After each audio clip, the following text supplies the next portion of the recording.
बच्चों, welcome to the class. आज के सेशन में हम लोग क्लास 2 करने वाले हैं टीचिंग एप्टीट्यूड की।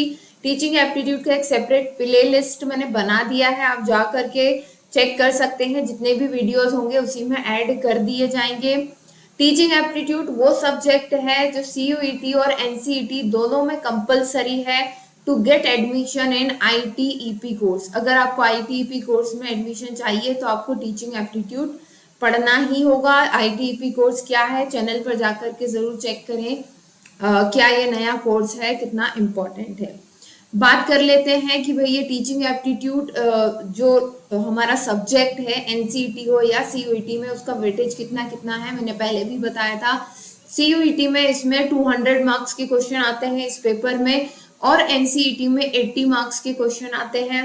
आप इस सीरीज को फॉलो करिए, आपके पूरे मार्क्स आएंगे। बस आपको ध्यान से सारी चीजों को सुनना है और नोट करते जाना है। और डिटेल अगर आप पढ़ना चाहते हैं तो आप टीचिंग एप्टीट्यूड का कोर्स ज्वाइन कर सकते हैं। यहाँ पर हम यूट्यूब पर सिर्फ MCQs के फॉर्मेट में पढ़ेंगे, राइट। इसके अलावा अगर आपके डोमेन सब्जेक्ट में इनमें से कोई सा भी सब्जेक्ट आता है तो नीचे डिस्क्रिप्शन में लिंक है। इन सभी सब्जेक्ट के 2000 प्लस MCQs वेबसाइट पर अवेलेबल है, जहां पर जाकर के आप इन्हें अटेम्प्ट कर सकते हैं। चलिए आगे बढ़ते हैं आज के अपने सेशन में। आज का हमारा जो सेशन है उसमें हमने टॉपिक लिया है डिसकैल्कुलिया। तो बच्चों, डिसकैल्कुलिया है क्या एक्चुअली में? अगेन ये एक न्यूरोलॉजिकल डिसऑर्डर है जिसमें बच्चों को मैथमेटिक्स पढ़ने में प्रॉब्लम आती है। अब आप में से बहुत सारे बच्चों ने पिछली बार के सेशन में क्लास 1 में मुझसे ये पूछा कि मैम ये जो टॉपिक आप पढ़ा रहे हैं ये किस यूनिट से रिलेटेड है। तो आज का जो टॉपिक है वो यूनिट 4 से रिलेटेड है, जो कि मैथमेटिक्स की है। वहां पर एक सबसे लास्ट में एक टॉपिक दिया गया है लर्निंग डिफिकल्टीज इन मैथमेटिक्स। मतलब जब हम मैथमेटिक्स पढ़ते हैं तो बच्चों को किन किन तरह की प्रॉब्लम आ सकती है, उनमें से एक प्रॉब्लम है डिसकैल्कुलिया। ठीक है, तो ये यूनिट 4 का टॉपिक है। इसके पहले जो टॉपिक था हमारा डिसलेक्सिया, वो हमारा यूनिट 5 का टॉपिक था, और एक्चुअली वो लैंग्वेज के साथ भी जा सकता है, तो मल्टीपल यूनिट से वो रिलेटेड था। ठीक है, डिसकैल्कुलिया में क्या होता है? The learning difficulty faced by a child ability to understand numbers and learn maths fact. तो हर वो बच्चा जिसको मैथ्स के कॉन्सेप्ट समझने में, शुरुआती कॉन्सेप्ट समझने में दिक्कत आती है, नंबर क्या है, बड़े नंबर क्या है, छोटे नंबर क्या है ना, larger, smaller, greater than, less than, ये सब समझने में दिक्कत आती है। टाइम रीडिंग में दिक्कत आती है, समय को पढ़ने में जिन्हें दिक्कत आती है। मनी कॉन्सेप्ट वो नहीं समझ पाते हैं ना, यूनिटरी मेथड जो हम पढ़ते हैं कि भाई एक आम अगर 10 रुपए का है तो 10 आम कितने के होंगे, ऐसे सिंपल से क्वेश्चन भी उनको समझ में नहीं आते हैं। आप उन्हें 10 बार रटा दें कि भाई एक साल में 365 डेज होते हैं, आज बताएंगे कल वो फिर भूल जाएंगे, है ना। एक साल में 54 वीक होते हैं, ये उन्हें आज बताइए, हर दिन बताइए, पर 10 दिन तक बताइए, 11वें दिन वो फिर भूल जाएंगे। तो उनको फैक्ट याद रखने में, मैथमेटिकल फैक्ट याद रखने में दिक्कत आती है। एक चीज मैं यहाँ पर और एड्रेस कर देती हूँ, वो सभी बच्चे जो मुझसे नाराज हैं कि मैम आप इंग्लिश में पढ़ाती हैं, इंग्लिश वालों का सपोर्ट करती है। बच्चे, ऐसा कुछ नहीं है, मैं खुद हिंदी मीडियम की पढ़ी हुई हूँ। ठीक है, तो हमें अपना हिंदी मीडियम से पढ़े होना, एक वहां से पढ़ कर के आना कोई एक नेगेटिव चीज नहीं है। वो हमारे देश में सबसे ज्यादा बोले जाने वाली भाषा है ना। हमारी राष्ट्रीय भाषा तो नहीं है, पर देश में सबसे ज्यादा बोले जाने वाली भाषा है। तो ठीक है, बट हमें अपना लेवल खुद से बेटा उठाना होगा, है ना। तो थोड़ी मेहनत करो। मेरे लिए भी ये एक मेहनत ही है कि इंग्लिश के हर एक वर्ड को मैं हिंदी में ट्रांसलेट कर रही हूँ। तो थोड़ा सा धैर्य आप भी रखो और अपना लेवल उठाओ। जिन इंस्टीट्यूट में पढ़ने का सपना देख रहे हो बच्चे, वहां पर हिंदी में तो बहुत कम ही पढ़ाया जाता है। मेजोरिटी ऑफ टीचिंग क्या होगी, इंग्लिश में होगी। तब क्या करोगे फिर? वहां टीचर को कहोगे क्या कि सर आप या मैडम आप तो हिंदी में पढ़ाइए? तो बच्चे ऐसा नहीं होगा, अपना लेवल बढ़ाना है। ठीक है, इस पर और ज्यादा मैं नहीं कहूंगी, अपना अच्छा भरा सब आप जानते हैं। ठीक है, तो थोड़ा सा कोऑपरेट करो और समझो बात को। ठीक है, चलो, तो ये जो है डिसकैल्कुलिया क्या है? ये एक न्यूरोलॉजिकल डिसऑर्डर है, जैसे कि डिसलेक्सिया भी था, इसमें क्या दिक्कत है, इसमें बच्चों को कैलकुलेशन से रिलेटेड प्रॉब्लम होती है, मैथमेटिकल फैक्ट से रिलेटेड प्रॉब्लम होती है। चलिए अब बाकी जो इससे रिलेटेड चीजें हैं वो एमसीक्यूज में हम लोग सॉल्व करते हैं। चलिए फर्स्ट, मैं थोड़ा साइड में हो जाती हूँ। हाँ, what does dyscalculia primarily affect? Primarily, प्राथमिक तौर पर डिसकैलकुलिया किस चीजों को अफेक्ट करता है? क्या रीडिंग राइटिंग स्किल को करता है, ability to interpret music, music को समझने में दिक्कत करता है, understanding and working with numbers, संख्याओं को समझना, उनके साथ काम करने में दिक्कत आती है, फिजिकल कोऑर्डिनेशन एंड बैलेंसिंग में दिक्कत आती है। अभी हमने पढ़ा डिसकैलकुलिया, और नाम से भी समझ में आता है कैलकुलिया मींस कैलकुलेशन किनकी की जाती है, नंबर्स की, तो ऑब्वियस सी बात है understanding and working with numbers. Next, dyscalculia is a sign of overall cognitive impairment. क्या ये मानसिक तौर पर इम्पेयरमेंट मतलब कि अक्षमताओं का साइन है, specific learning disability in maths है, मैथ्स ना समझ में आने वाली एक अक्षमता है, unrelated to brain function, always associated with dyslexia. तो सीधा सीधा हमें समझ में आ रहा है ये एक स्पेसिफिक लर्निंग डिसेबिलिटी है, बच्चा नहीं समझ पा रहा है मैथ्स के बेसिक कॉन्सेप्ट्स को। ठीक है, तो इसका मतलब ये नहीं कि वो कॉग्निटिवली इम्पेयरमेंट है, मतलब कि वो उसके मानसिक तौर पर कोई समस्या है ना, सिर्फ मैथ्स समझने में उसे कुछ प्रॉब्लम आ रही है, बाकी वो बिल्कुल नॉर्मल है। आपके साथ बच्चा हंसेगा, खेलेगा, जो गेम समझाओगे वो गेम खेलेगा, सारी चीजें होंगी, बट मैथ्स की कुछ कॉन्सेप्ट समझने में उसे दिक्कत होगी इसमें।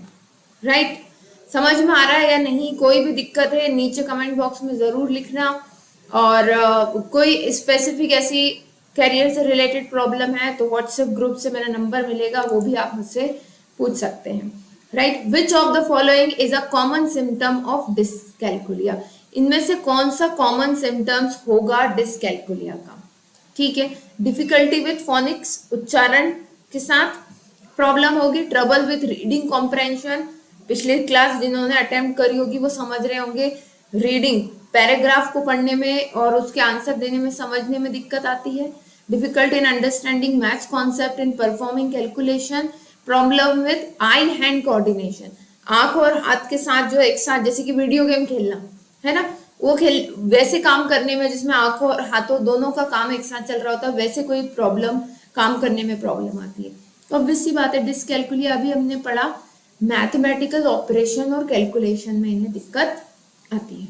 ठीक, नेक्स्ट क्वेश्चन है dyscalculia can make it hard for an individual to, अगर किसी बच्चे को, किसी इंडिविजुअल को डिसकैलकुलिया है तो इनमें से किन चीज में उसको डिफिकल्टी होगी? फेस रिकॉग्नाइज करने में होगी, म्यूजिक रिदम समझने में, टाइम एस्टिमेट करने में, या अंडरस्टैंडिंग रिटन लैंग्वेज समझने में दिक्कत होगी। ऑब्वियस सी बात है, मैथमेटिकल कॉन्सेप्ट कौन सा है? Estimation of time, weight, length, ये सब चीजें समझने में जिनको डिसकैलकुलिया है उनको प्रॉब्लम आती है। ठीक है, नेक्स्ट बात करते हैं, what teaching strategy is beneficial for student with dyscalculia? अब अगर ऐसा बच्चा जिसको डिसकैलकुलिया है तो उसे कौन सी टीचिंग स्टाइल में पढ़ाया जाए जो कि काम करे? क्योंकि एक जो तरीका होता है, नॉर्मल तरीका, जो टीचर आया ब्लैक बोर्ड पर पढ़ाया और चला गया, है ना, कुछ प्रैक्टिस करवा दी, ये सारी चीजें इन बच्चों के लिए काम नहीं करती है, तो इनके लिए कुछ अलग मेथड चाहिए। स्ट्रिक्ट मेमोराइजेशन, हिस्टोरिकल डेट्स, क्या हिस्टोरिकल डेट याद करने के लिए स्ट्रिक्टली उन्हें कहा जाए? Use visual aid and manipulatives, emphasis on presentation, focusing solely on text book learning. तो जैसा मैंने पिछली बार भी कहा था, विजुअल एड्स, कोई भी मैथमेटिकल कॉन्सेप्ट पढ़ा रहे हैं तो उसका टीचिंग एड बनाना, विजुअल एड बनाना, फ्रैक्शंस पढ़ा रहे हैं तो पिज्जा का एग्जाम्पल दे दो, है ना, कि भी एक पिज्जा है और उसको हमने पार्ट्स में डिवाइड कर दिया, तो एक पार्ट को हम कैसे बताएंगे, 1/4 से रिप्रेजेंट करेंगे ऐसा, क्योंकि टोटल कितने टुकड़े करे हमने, 4 टुकड़े करे, एक टुकड़े की बात कर रहे हैं तो हम उसको फ्रैक्शन कहेंगे 1/4, इस तरह से उनको समझाना पड़ेगा। ठीक है, ना कि बस ऐसे आए 1/4 +1/4 और ऐसे बस लिख के काम चल दिया, ठीक है, ऐसा नहीं होगा। तो जितना ज्यादा विजुअली चीजों को प्रेजेंट करेंगे उतना ज्यादा इन लोगों के लिए हेल्पफुल होगा। Next, who can diagnose dyscalculia. अब सेम चीज हमने डिसलेक्सिया में भी देखा था। तो देखिए वहां पर भी मैंने आपको यही कहा था कि अगर कोई पेरेंट है जो बहुत ध्यान से अपने बच्चों की हर एक एक्टिविटी पर ध्यान रखते हैं, है ना, तो वो भी ऑब्जर्व करके बता सकते हैं। बट साइंस क्या कहता है कि इस तरह की जितनी भी, वो एक ऑब्जर्वेशन हुआ, जो पेरेंट ने, जो टीचर ने देखा, वो सिर्फ एक ऑब्जर्वेशन है। डायग्नोसिस जो होता है वो टेस्ट के बेसिस पर होता है। पेरेंट और टीचर तो कोई टेस्ट करने से रहे साइकोलॉजिकल, तो ऑब्वियस सी बात है साइकोलॉजिस्ट जो है वो ये टेस्ट करके डायग्नोज करके बताते हैं। तो सही आंसर हर एक ऑप्शन में, जितनी भी लर्निंग डिसेबिलिटी होंगी उसमें ऑप्शन क्या होगा, specialised psychologist can identify this learning disability, ठीक है। Next, early intervention for dyscalculia is important because it can, जितनी जल्दी हो जाए उतनी जल्दी डिसकैल्कुलिया को आइडेंटिफाई करना जरूरी है। व्हाई इज इट सो, ऐसा क्यों है। कंप्लीटली क्योर द कंडीशन, क्योंकि हम कंडीशन को कंप्लीटली क्योर कर लेंगे। Minimize the impact of learning and daily life, जो इसका प्रभाव होता है दैनिक जीवन पर उसको कम कर पाएंगे। इंक्रीज इंटेलिजेंट क्वेश्चन, क्या इंटेलिजेंट क्वेश्चन बढ़ा पाएंगे। Guaranteed success in mathematical field, क्या इससे मैथमेटिकल फील्ड में सक्सेस की गारंटी बढ़ जाएगी। ऐसा कुछ नहीं है, ये जो है बच्चे के ऊपर, उसकी लाइफ पर, उसकी लर्निंग पर जो इम्पैक्ट होता है उसको जो है मिनिमाइज कर देगा जितनी जल्दी हम इसको आइडेंटिफाई कर लेंगे, ठीक है। और जितनी जल्दी आइडेंटिफाई कर लेंगे उसका इफेक्ट उतना कम होगा। अगर ये भी होता है, अगर आपने एक समय तक इस चीज को ठीक नहीं किया तो ये फिर लाइफ लॉन्ग भी जाएगी ये चीजें, ठीक है। Next, which tool is not typically helpful for someone with dyscalculia, इनमें से कौन सा टूल डिसकैल्कुलिया से जो गुजर रहे हैं उनके लिए हेल्पफुल नहीं होगा। ऑब्वियसली बात है, पता है कैलकुलेटर हेल्प करेगा, नंबर लाइन हेल्प करेगी कॉन्सेप्ट को, प्लस माइनस को समझाने में, डिवाइड मल्टीप्लाई को समझाने में। ग्राफ पेपर हेल्प करते हैं क्योंकि विजुअलाइज होती है उससे चीजें, ग्राफ जब बनाते हैं। टेक्स्ट टू स्पीच सॉफ्टवेयर किसमें हेल्पफुल था, लिख करके बताइएगा, पिछले सेशन में मैंने बताया था। तो इसका सही आंसर क्या है, B, text to speech software dyscalculia वाले बच्चों के लिए नहीं है। तो फिर किसके लिए है वो लिख करके आपको नीचे कमेंट में बताना है। नेक्स्ट, सोशल, अच्छा यहाँ पर dyscalculia often lead to difficulties with, अगर किसी बच्चे को डिसकैल्कुलिया है तो और कौन सी डिफिकल्टीज इससे बढ़ेंगी, ठीक है। पहला ऑप्शन है सोशल इंटरेक्शन, क्या सोसाइटी में लोगों से बात करने मिलने में दिक्कत होगी। स्पेशल रीजनिंग, स्पेशल रीजनिंग मतलब कि जो शेप्स से रिलेटेड कुछ रीजनिंग के क्वेश्चन होते हैं ना वो। मेमोराइजिंग टेक्स्ट, टेक्स्ट को मेमोराइज करने में दिक्कत होगी। या managing time and money, obvious सी बात है managing time and money is going to be difficult जो बच्चे कैलकुलिया से गुजर रहे हैं। तो इतनी जल्दी वो टाइम कैलकुलेशन और मनी कैलकुलेशन में अच्छे नहीं हो पाते हैं।